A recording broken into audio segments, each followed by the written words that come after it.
តែមិញខ្ញុំស្ងោរមាន់ឲ្យប្តីឲ្យកូនគាត់ញ៉ាំស្ងោរតែមួយចំហៀងទេប៉ាកូនគាត់3នាក់ហ្នឹងញ៉ាំអត់អស់អញ្ចឹងក៏ខ្ញុំយកមាន់ហ្នឹងនៅសល់ហើយនឹងទឹកស្ងោរមាន់យកវាទុកទូទឹកកកទៅស្អែកឡើងខ្ញុំយកវាចេញមកធ្វើបបរគ្រឿងមាន់ញ៉ាំចាជម្រាបសួរសួស្តីបងប្អូនខ្ញុំមកដាក់ទឹកស៊ុបស្ងោរមាន់ហ្នឹងដាំវាពុះសិនខ្ញុំបែរមកបេះសាច់មាន់យើងវិញម្ដង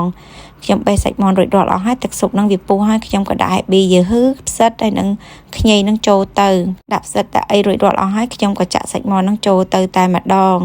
ខ្ញុំចាក់សាច់មាន់ឲ្យរួចរាល់អស់ហើយហ្នឹងខ្ញុំក៏ដាក់គ្រឿងតែម្ដងទៅខ្ញុំដាក់ដូចជាទឹកត្រីម្សៅស៊ុបនិងស្ករសកន្លែងចាក់ទឹកត្រីហ្នឹងថតអត់ជាប់ទេបងប្អូនខ្ញុំបានដាក់ទឹកត្រីដែរតែថតអត់ជាប់ណាខ្ញុំដាក់គ្រឿងទេសដាក់អីរួចរាល់អស់ហើយខ្ញុំក៏គ្របវាមកស្ទុះទៅវាពុះរួចហើយហ្នឹងខ្ញុំក៏ថែមប្រហិតត្រីហ្នឹងចូលទៅបន្តិចដាក់ប្រហិតត្រីរួចហើយហ្នឹងខ្ញុំក៏ចាក់អង្ករហ្នឹងចូលទៅតែម្ដងខ្ញុំចាក់អង្ករហ្នឹងរួចហើយខ្ញុំក៏កូរវាឲ្យសព្វបន្តិចទៅខ្ញុំទុកឲ្យវាពុះប្រហែលជា 4-10 នាទីទៅឲ្យវារៀងរីកបន្តិចខ្ញុំគ្របវាមកបិទភ្លើងទៅខ្ញុំផ្ងំវាមកស្ទុះទៅអង្ករហ្នឹងរីកមកល្មមឆ្ងាញ់តែម្ដងមានគេថាខ្ញុំរិះថាអីថាទៅខ្ញុំអត់ខ្វល់ទេបងប្អូន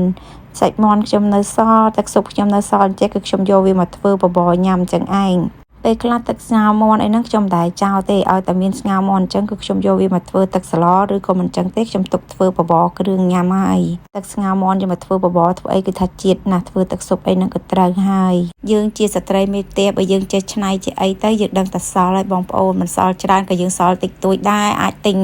របស់ដែលយើងចង់បានមិនបាច់លាដៃសុំលុយគេគេថាតក់ពេញពងបងប្អូនយើងសំពីនេះបន្តិចពីនោះបន្តិចមករបស់ដែលយើងចង់បានហ្នឹងយើងអាចទិញដោយខ្លួនឯងបានហើយបបរខ្ញុំនេះក៏ឆ្អិនរួចរាល់ហើយខ្ញុំថែមជីស្លឹកខ្ទឹមបន្តិចទៅខ្ទឹមលីងយើងបន្តិចមកតែប៉ុណ្្នឹងគឺរួចហើយបបរនេះខ្ញុំធ្វើញ៉ាំតែ3នាក់ម៉ាក់កូនខ្ញុំទេប្តីខ្ញុំហ្នឹងក៏អត់ញ៉ាំបបរគ្រឿងទេបបរមួយឆ្នាំងនេះញ៉ាំ3នាក់ម៉ាក់កូនខ្ញុំគឺល្មមតែម្ដងមិនលឺមិនខ្វះ